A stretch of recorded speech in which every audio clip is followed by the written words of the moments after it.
Hello, everyone, and welcome back to Bears on Tap. Our Chicago Bears are 1-0.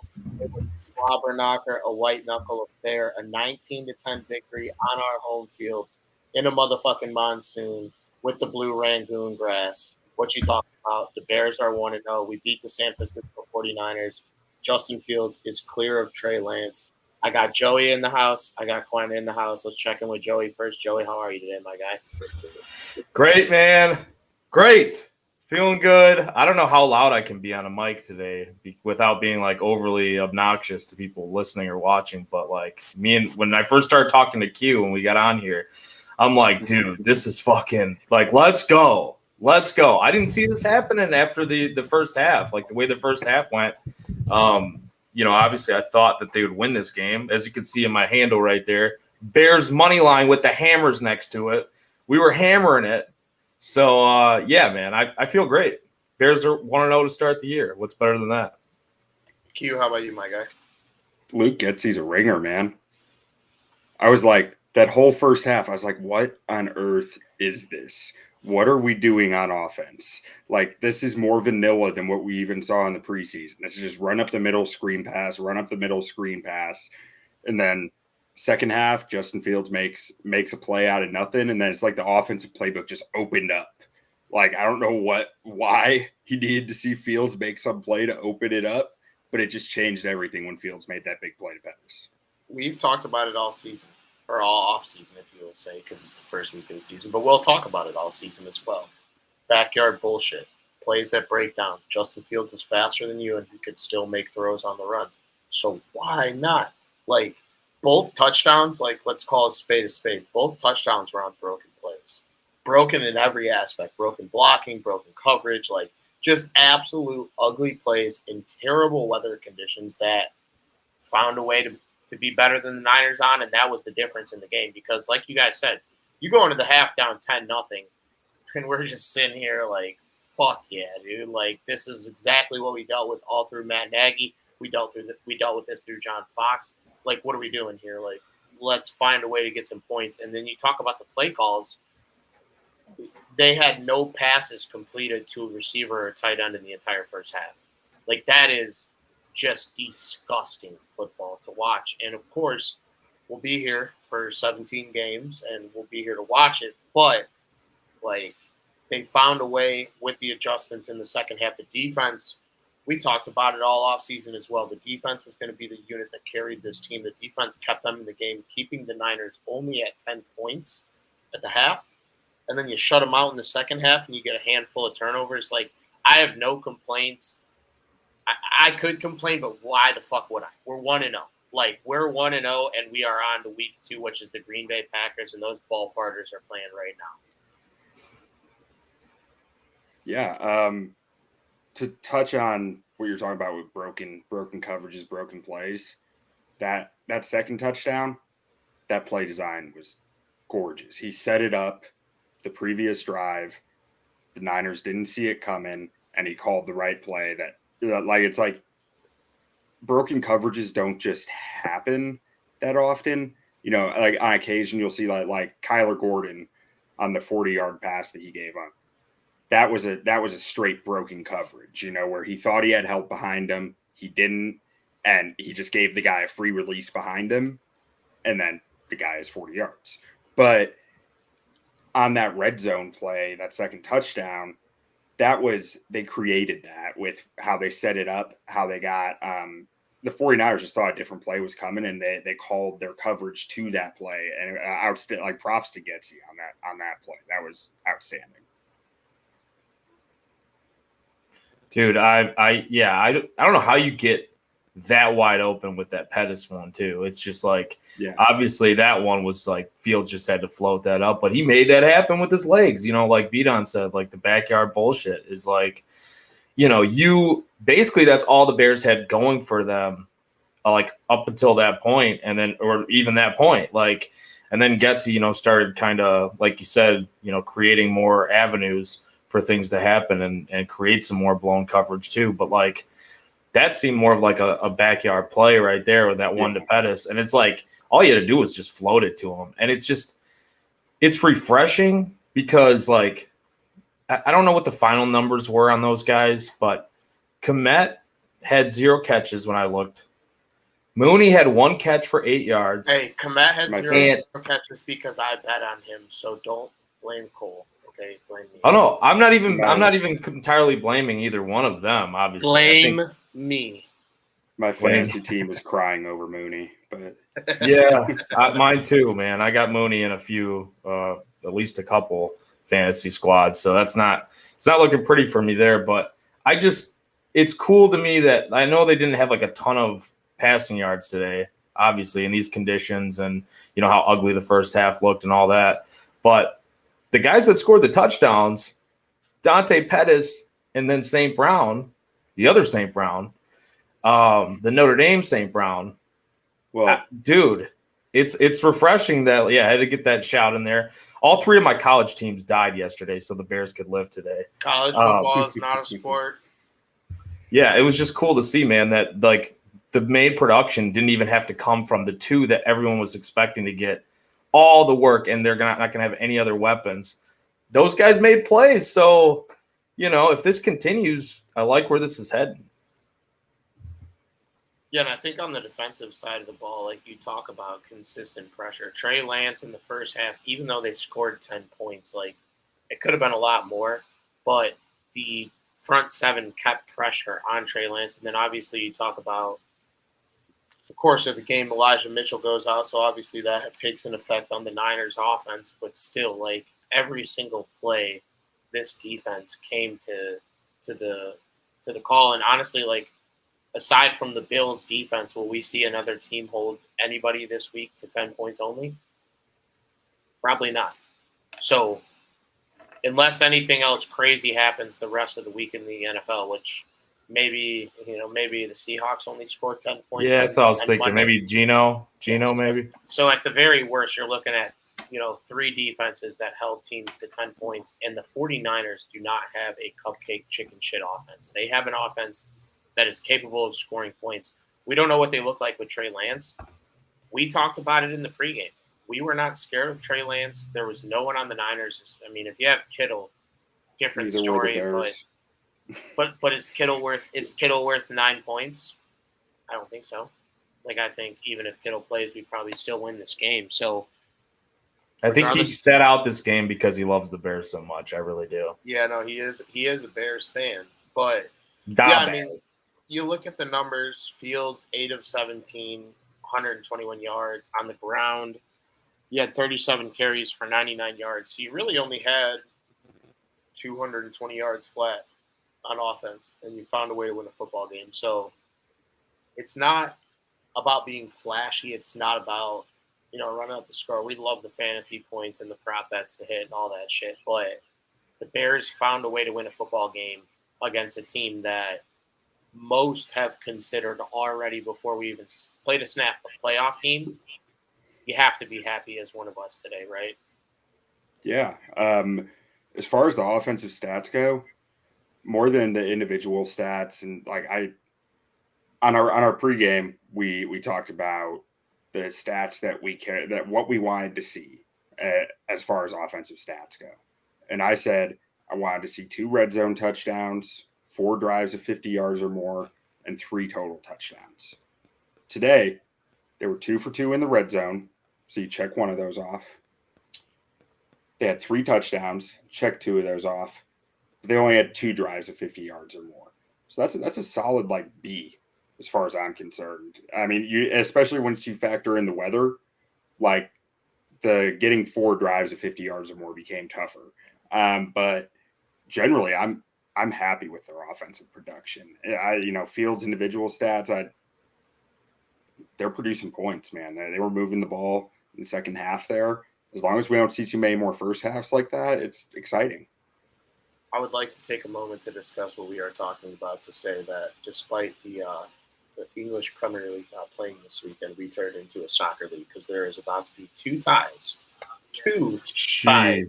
in week 1 of the NFL season. So the Colts and Texans have already tied, and the Steelers and Bengals are about a minute and a half away from tying in week 1. So hey man, that hits my under and my Steelers plus 7.5. And that's you always take the points. You always take the points. You know what I'm saying? So weird week 1. Like there wasn't. Well, if the Steelers pull it off, that would be about just as big of an upset as us beating the Niners. But you could even hear it in the broadcast, like towards the end when the broadcast was kind of like, well, shit, Trey Lance just turned the ball over on downs. This game's kind of over. Like we're kind of shell shocked here. We did not expect this, and I was just like, okay, like go fuck yourself. Like how about you give us a little blowies for coming out and doing our job on our home field, especially. They didn't seem too excited to call that, did they? No, dude, and fuck it, right? Like we're 1-0. The Curds are down right now, and if I have to bet on the Packers for them to lose, then we'll start a GoFundMe to bet on the Packers every week so they lose every week because I don't know if I can financially afford that. But week 1, I'll take one for the team. But they are down 7-0 right now to the Fighting Kirk Cousins. So, hey, we're 1-0 right now. Defensively, outside of like a few plays, like I really, really loved what I saw out of Jaquan Brisker. I loved what I saw out of Kyler Gordon. Jalen Johnson had a nice, beautiful tribute to Peanut Tillman with the Peanut punch. And they were talking about how he wears number 33 because of Peanut. So, personally, I think Peanut's number should be retired, but that's a different story for a different day. What were your thoughts on specifically the newcomers on this team? Because they talked about it on the broadcast that the Bears roster was 64% new players this season, as opposed to what we had the last game of last season. Yeah. Go ahead, Joey. No, you're bringing up the same person I wanted to bring up first. He looked like a stud, man. Yeah, he's a dude. Jaquan Brisker is a dude. He's not a guy. He's a dude. Like, that's a big differentiation. And he looked like it. He played like it. He was a motor for them in a lot of ways. And then all along the D-line, bunch of new guys. Dominique Robinson. Yes. I mean, we had number 33 and 91 flying around and making plays, and I just couldn't stop thinking about Peanut, Tillman, and Tommy Harris. Like, it brought me back to good times. Jones was getting good push in the interior, something we talked about in the pregame. The 49ers interior O-line is not up to snuff. Bunch of new guys as well. The Bears need to get a push there, and they did. So those two guys stood out a lot to me. A sack and a half for Robinson on his debut. Jeez. So he was all over, man. He was all over. Sniffing around the ball, like he was getting pressure. I mean, Robinson looks legit. I mean, it's just one game, obviously, but like for a guy that action, baby, that action. That action hustle, that action fight. He's only played 9 games before today on the D-line. Yeah, converted wide receiver. Like, who is a converted quarterback. He's wild, man. I love it. And then Muhammad made a play or two too. Yeah, he stood. I honestly, I could throw it to the whole D line, all the new guys in the D line. They were getting push, and it changes everything when you got quality coverage talent and getting that push. So, sabermetric stat of the day: Mitch Trubisky and Justin Fields are 2-0, and Matt Nagy is not a head coach in the NFL. Oh, that's a terrific stat. So, thank you, Scott. Me mentioning the fact that the Steelers were about to tie and push them into the win. So, shout out Mitch. But, dude, I was honestly like sitting there at halftime, like sick. Like, we're about to get blown out. It's 10-0. They get the ball. Like, they'll probably be the next team to score, right? Like, you're basically saying next team to score is the most important drive in this game, right? Because if the Niners go up 13 or 17, it's a lot different than if you're just up 10-0. And the Bears find a way to get a few stops and then a broken play. You get Dante Pettis in the end zone. Remember we were talking about 2-3 weeks ago, like, who makes this team? Is Dante Pettis on this team? Fuck yeah, Dante Pettis is on this team, and he made his presence very felt today. His presence was not just felt on that play. He had quite a few solid plays out there this afternoon. And it was never going to be pretty. Like, if you go and you beat a team that is 7-point favorites against you, like, you're probably not going to blow them out, right? Like, it's not going to be all sunshines and rainbows. Like, it's probably going to be ugly. It's probably going to be a game that you sit back and look at like, hey, any means necessary. And Matt Eberflus, I've said it, and Q, I know you said it too. That's a guy that just looks like he was born to coach football. And today, the adjustments were made. The whiteboard is probably scribbled to shit. Like, every marker is probably out of ink on that whiteboard.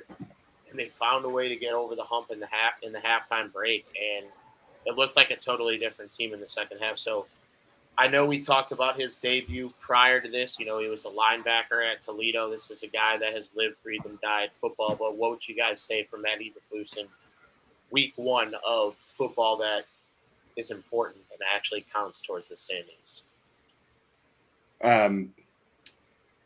Penalties, man. Big difference in penalties between these two teams. The Bears were the more disciplined team today, and it went a long way towards their victory. I mean, 49ers. Other than the towel, right? Yeah, other than the towel. Such a stupid I marked rule. down Trenton Gill for a loaf on that one. I'm going to send it into Matt myself. But 49ers, 12 penalties for 99 yards.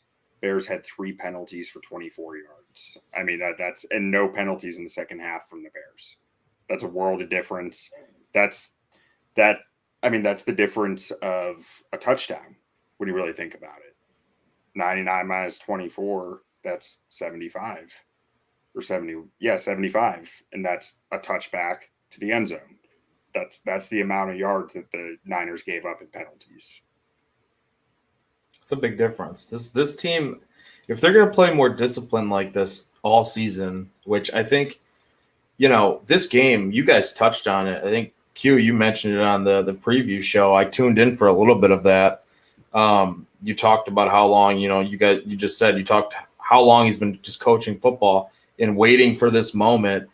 And like, you know, damn well, this was not just another game, like, especially for him coaching, getting his first opportunity. And then, you know, you play against the 49ers, who everyone's projecting to beat you. You're on home soil. They come in here. It's sloppy weather. Like, this just played all into his hand as far as like a defensive type of game goes. And like, how excited do you think like Roquan Smith was just kind of branching for a second just to get back out there and play football? Because that dude looked like he was all over the place. But like, Flus, man, I think, yeah, have you ever heard of the towel rule? Never heard of that towel rule until today. Like, literally when it happened. A punter brings out a towel because your field is a disaster and tries to help himself, clean up the field. Like, I don't know. I didn't know that was a penalty till today. But, man, yeah, the discipline is definitely there. And, like, I like how they went about attacking Trey Lance, too, for the most part. Like, you know, the secondary improving, I think, is a big impact on what they're able to do.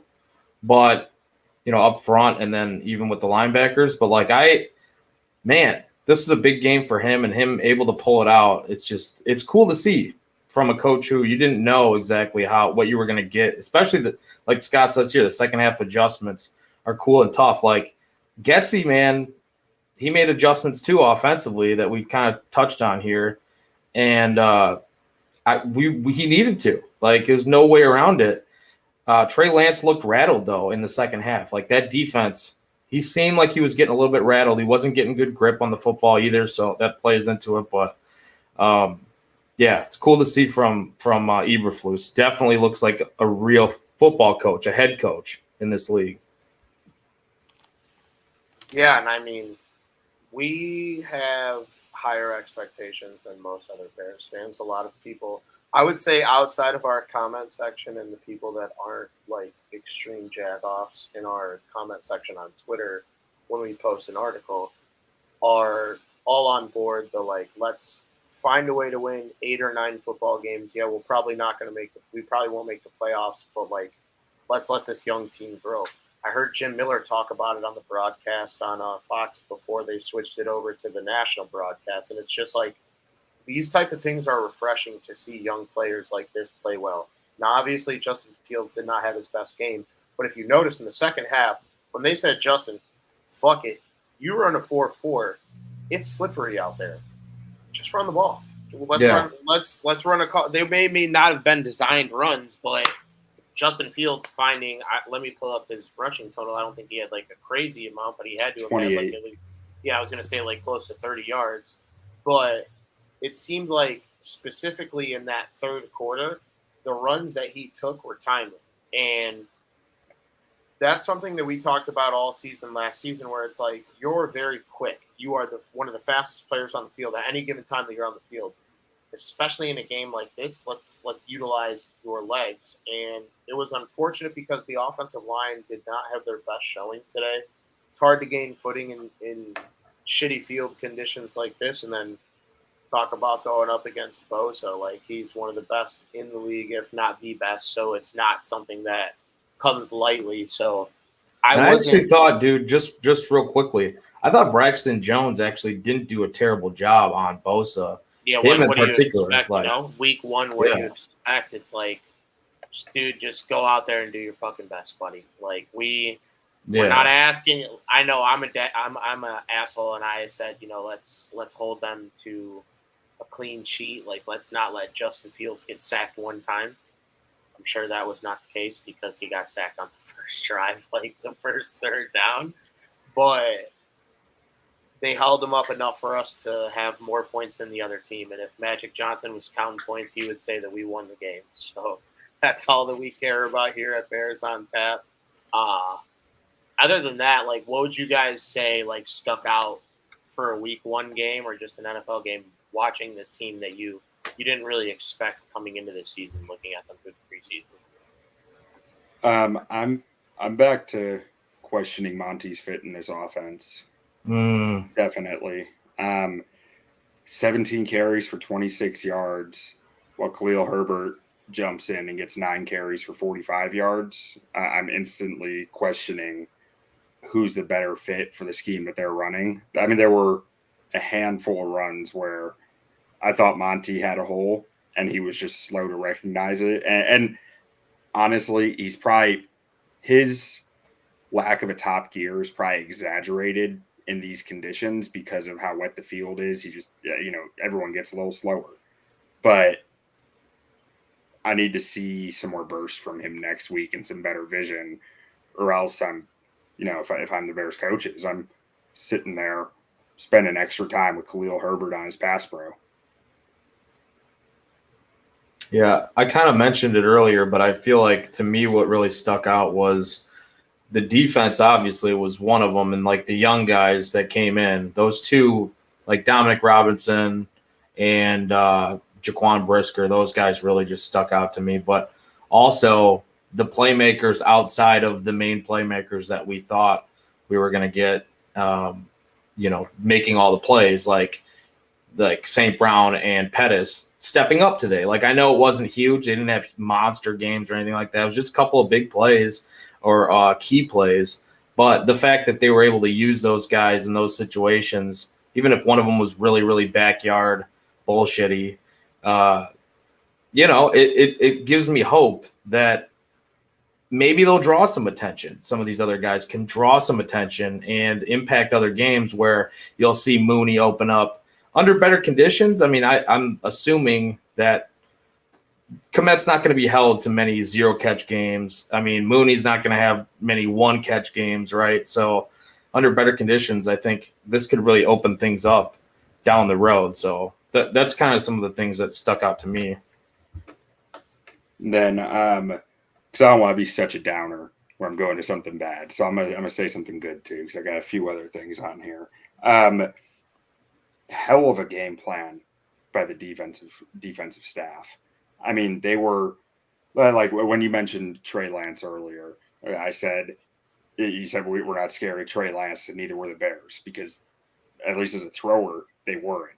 They were having their edges set, hard edges to contain him in the pocket and make him beat them from the pocket or running up the middle towards the backers. He wasn't getting out on the edge and able to do damage outside as a runner. I think that was a big factor today. that combined with the simulated pressures that he was throwing at the Niners on passing downs, this was something that you saw a lot of in last year. The Colts beat the Niners. What was it? 30-18 in very similar game, actually.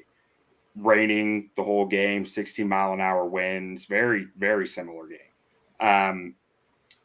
And the whole time, every third down, every passing down, Eberflus was setting up simulated pressures, which is where linebackers, maybe a nickel back, is coming up and showing blitz pre-snaps. You have like 7 guys between the 4 down linemen and the handful of other guys showing blitz, and you don't know who's coming or where they're coming from at that point. And 4 of those guys are going to drop. 3-4 of those guys are going to drop. And 3-4 of them are going to be coming for you, but you don't know. The offensive line and the quarterback doesn't know which ones. And that's what we saw him do some more of that today. Vary it up, like especially in the double A gap, bringing the 2 linebackers down right up on the center. One comes, one drops. The next time they both drop. The next time maybe they both come and a D lineman drops into that gap. It's just very well done by Eberflus or by Williams there, actually, because Eberflus isn't calling the defense. Yeah, and for me, it's like hostile environment, even though it's a home game. But you're talking about like this was if you went outside to go walk your dog, or you went outside to go grab the mail, or grab something out of your car, you came back inside looking like you jumped out of a pool. So not the easiest conditions to come back from down 10-0, especially with a new regime and an offense that at the time we had like 38 total yards at the half. So I think adjustments-wise, composure-wise, you talk about the penalties. Well, they have only 4 penalties.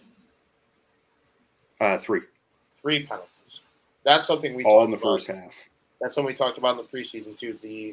The lack of having those type of mistakes. Where like if you watch any other game, you see how undisciplined teams are. How many face masks cost the 49ers today? Exactly. And face mask, that's a low 15 piece. That's 3 5-yard little increments. So normally you just get like 5 yards, maybe 10 on a penalty, but you get punished to the fullest extent. You get the electric chair for that. And maybe if you look at it like this, like the Bears never thought that the Niners were the better team, because if you look at the way we played them last year, we were winning that game for 3 quarters. Like we fucking blew it at the end. A little bit different. This kind of reminded me of the first game of the preseason, even though those wins and losses don't really matter. You go into it first half, don't really have anything going. The defense came to play. It was apparent that the young guys, especially Brisker is someone that I hope that turns into like a Mike Brown level superstar for us. Like obviously, we don't have like the Ed Reeds or the Sean Taylors for the Bears, but we have like our Chris Harrises, our Mike Browns, our Eddie Jacksons.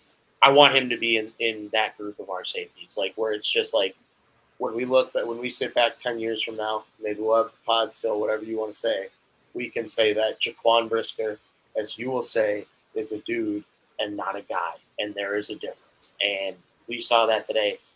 Luckily, we didn't have, 15-yard penalties for like unnecessary roughness, but the hits and the pressure was there from the defense to where it's like, yeah, these are some hungry defenders that come out there and hit you in the mouth. Well, on the note of Fields getting a few of those roughing calls, so huge. Yeah, finally. Not just for this game, but because going into next week, Joe Barry's going to be telling the Packers defense all week, don't you hit him late. Don't get caught on this. That's 15 yards. And they're going to be conscious of it. And then he can use that to his advantage too. You know, there's so many, he can, we think back to, just stay with me on this. Think back to 2006 when the Bears played the Patriots and Tom Brady juked Brian Urlacher. It's because he kind of gave a little hesitation and then just went the other way. Brady used it to his advantage there. It's not because Brady's so agile and athletic. You know, we all know that. But it's Fields can start to use that a little bit as he starts to get the respect around the league for getting those calls. That's a great point. I think, honestly, dude, like, it's going to really open it up. He's going to get more yards on the ground this year, definitely. And, like, even though this was a game that played into that where he can take advantage of that.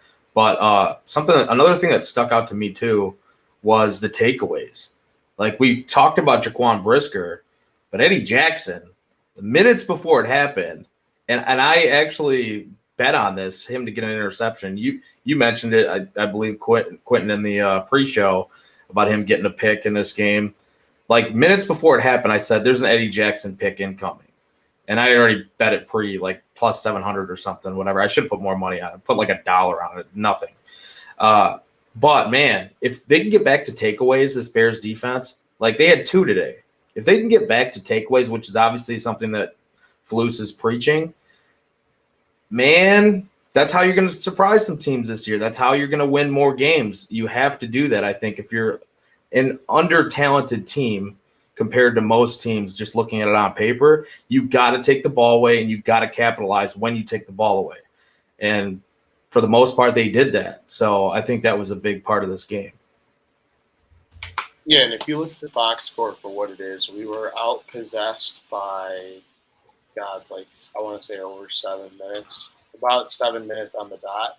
And then they outgained us by 127 yards. So one of those games that you just sit back and look and say, sports are dumb sometimes, and they simply were not able to adjust to whatever we did at halftime in the locker room.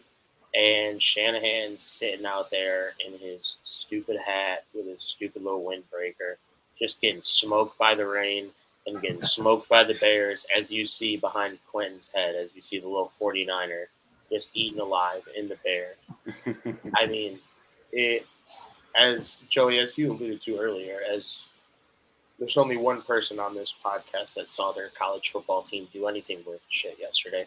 I won't say that because NIU left their fucking meat on the table to try and win the game. I came into today like needing a Bears victory like I needed air. Yes. And at halftime, it was not looking hot, and I'm just like, dude, why do I do this? Like, why do I wake up and just get hyped up for game day? But we're 1-0. We're on to the Green Bay Packers. The Packers are, as stated earlier in the comment section of this podcast, still losing 7-0.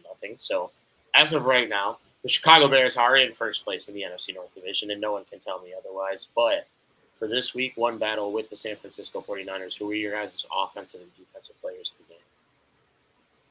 Offensively, I mean, Justin Fields is an obvious answer, so I'm not going to go with that one. I'm going with Khalil Herbert. When he started getting more touches, the offense started rolling, and it all just kind of started falling together.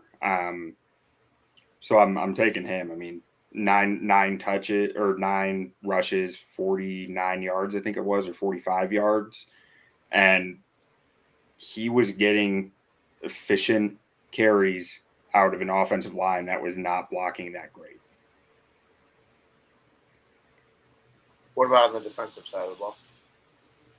On defense, I'm going with Roquan.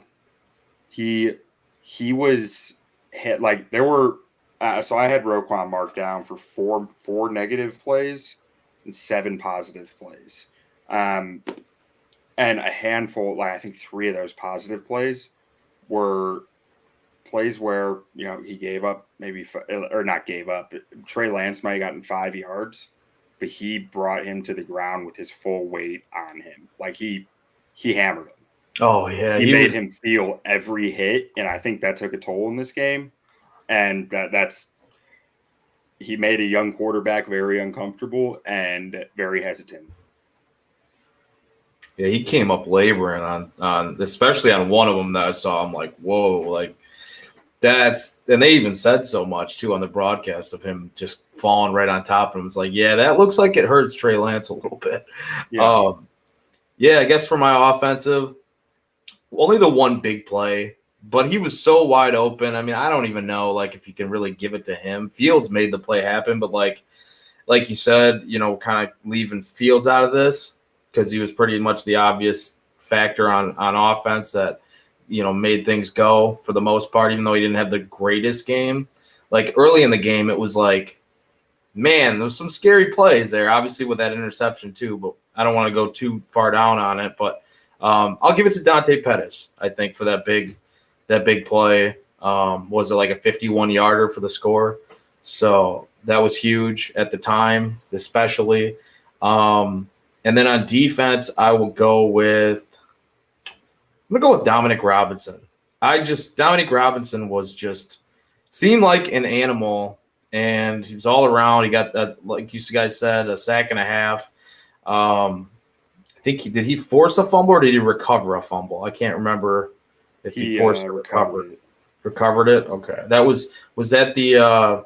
Wait, he might not have. That one might have been called back.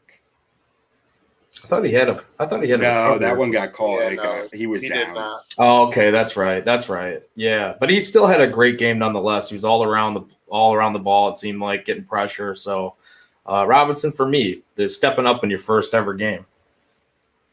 Wait, Bdon, how many yards did you say the Bears had in the first half? God, 38? I don't know. 31? Yeah, it wasn't a lot. I don't know. I said 38, but that was just me bullshitting. I mean, yeah, it was in the 30s, I think. So I'm just going to say it was 31. So in the first half, the Bears were outgained 189 yards to 31.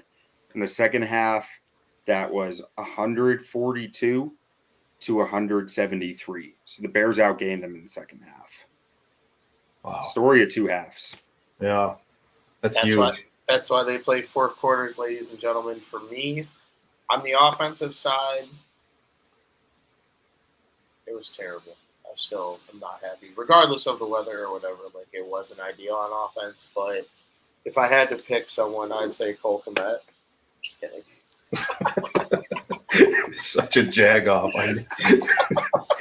Go with the other Notre Dame guy, though. No, I'm kidding. Yeah, give me my guy EQ, right? Equinemius St. Brown. Packers fans put this man in a coffin and effectively said, like, his NFL career was over. He's not going to do anything when he comes to the Bears. Like, all this bullshit, right? This guy came out there. Granted, it was only one play. It was only a flash. It was one play, one touchdown, one catch, 18 yards. And although the Niners did end up rebuttaling, we found a way to win this football game, and that was like the final touchdown for this game. So we'll call it a game winner, if you will. But it was great to see him get in the end zone. And then, too, it was wild. Within, I would probably say about 2 minutes before he scored, his brother scored for the Lions. Yeah. So the St. Brown house was probably shaken, probably mad lit to be in. But both St. Browns scored if you had them on your face. If you just went for the St. Brown duo and, like, put EQ in your flex and just got real nasty with it, you at least got 8 points and a quick flash. Like, not Mr. terrible. Universe ran into his garage and started bench pressing after it happened. Exactly. So it's not a game that, like I said at the beginning of the pod, we're going to sit back and look at, like, hey, statistically we killed them. The numbers were there. Everybody was eating. It was a couple quick strikes, a couple quick plays to get the lead, and we find a way to win a football game. On the defensive side of the ball, I'm going with my man, the brisk man of T, Jaquan Brisker. Similar to Robinson, first game in the NFL. You never really know what to expect with the guy's first game in the NFL, but you play against a team that is about as physical as you'll play all season. And you look like the more physical player on the field. You get my hard hat of the game. You get my player of the game. And I look forward to seeing how Jaquan Brisker continues to look and grow in this defense. And then we talked about Eddie Jackson having the ability to play center field. I'm not saying that Jaquan Brisker was like a direct product to Eddie Jackson getting that interception, but it happened. Eddie Jackson got an interception. We talked about maybe he play a little Willie Mays, maybe he plays a little center field this year. Happens first week of the season while Brisker looks good, while Jackson looks good. Jackson came up and he was tackling today like I haven't seen Eddie Jackson tackle since he wore number 4 at Alabama. He was flying a little faster than I remember. That man had a little bit of hunger behind him. So I put think some hits out there for sure. I think defensively you could go a bunch of different ways, but overall, like, I'm very happy with the performance today. And we're 1-0, and we are on to Green Bay. Do you guys have any final wrap-up thoughts before we close out today's show? Yeah, I'm just gonna run through from my preview article the 3 keys I had for the game. Number 1 was Larry Borom and Braxton Jones being able to limit Nick Bosa. I mean, Fields was constantly under pressure, but I should have included Fields in this too, because the quarterback has a lot to do with taking sacks, and he didn't take many. So I'd say that they navigated that well despite struggling with pressure, especially in the first half. But in the second half, they cleaned that up a lot. Number 2 was how Eddie Jackson and Jaquan Brisker fared in the chess match with Trey Lance. I think it's pretty clear that they won that one. Number 3 was Luke Getsy and Justin Fields in the chess match against D'Amico Ryans and Fred Warner. The first half was clearly won by D'Amico Ryans and Fred Warner. But the second half, I think it was the other way around. And I think that's the half that mattered more. I mean, it is the half that mattered more. Yeah, I mean, you said it right there. Like, where were the halftime adjustments when Matt Nagy was the coach here? It's the only time I'm going to say his name on this show right now. But it's encouraging. You know, it's not everything if you have a great game plan going into it, but you have to be able to adjust somewhat to what the other team is presenting you with. And if they're shutting things down, you got to make some sort of adjustment. Clearly, even on defense, they made pretty damn good adjustments in the second half or going into it. So that was big to me. And obviously, man, I like the end of the game. I like the end of the game when they're diving across that swamp, stupid wet Bermuda field that they had today. But I don't even remember what the fuck I called it at the beginning of the episode. I don't even know either. But dude, like the swamp, the alligators were out there. It was cool to see though that they just, I don't know, that moment to me was just cool as hell, because it's like that got me as pumped as just the win in itself. Like, that's what working your ass off all summer looks like when you go into week 1 and you take care of business, right? Because if not, if we end up losing that game, they're just like, fuck, I'm pissed off. It's raining. I'm cold. Like, I would like to go back to the locker room now. But instead, they're doing the slip and slide. They're having fun. Matt Eberflus is 1-0, 4-0 if you count the preseason. I count the preseason, so that's. Yeah, Eberflus has been telling these guys all summer, you put in the work, it'll pay off. You put in the work, it'll pay off. You can see that you don't win the first game, or like if you just get blown out, it's real easy to stop listening. You can't win over 6.5 games if you don't win week 1. That's not necessarily true, but today it is. It's not actually. The number 1 rule of sports gambling.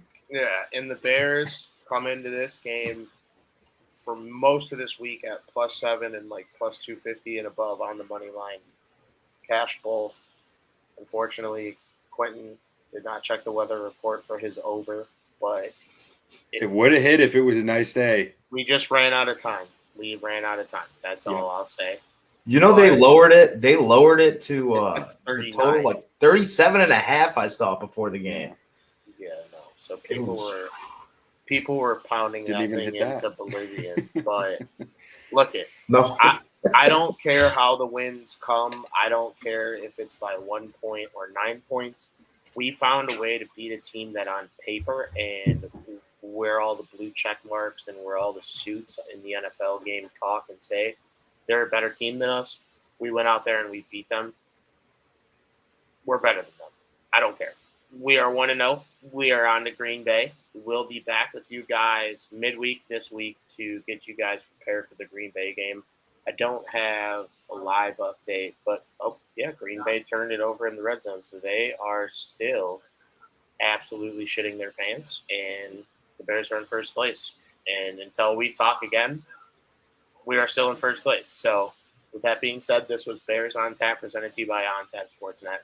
I'm your host, Brandon Suarez. You can follow me on Twitter at Bdon300, and you can follow my co-host, Joey, at Joey Knows Nothing. And then you can also follow Quinten at ButtKissStats. Don't forget to throw our main page a follow at Bears on Tap. Like I said, we'll be back with you guys Wednesday to get you guys ready for Packer Week, already division matchup week 2 rivalry, the team that we hate the most. But just like we did this week, we're going to dissect how we're going to find a way to win a football game, and then the team's going to go out there and do it on Sunday. But again, this was Bears on Tap. We appreciate you for listening. We'll be back to you guys on Wednesday, and Bear down. Bear down. Aaron Rodgers' haircut is ridiculous, and he looks like the Mushroom Field mobster, and the Bears won a freaking football game to start the year. Bear down. It's like we get it, Aaron Rodgers. You do drugs. Ayahuasca forever.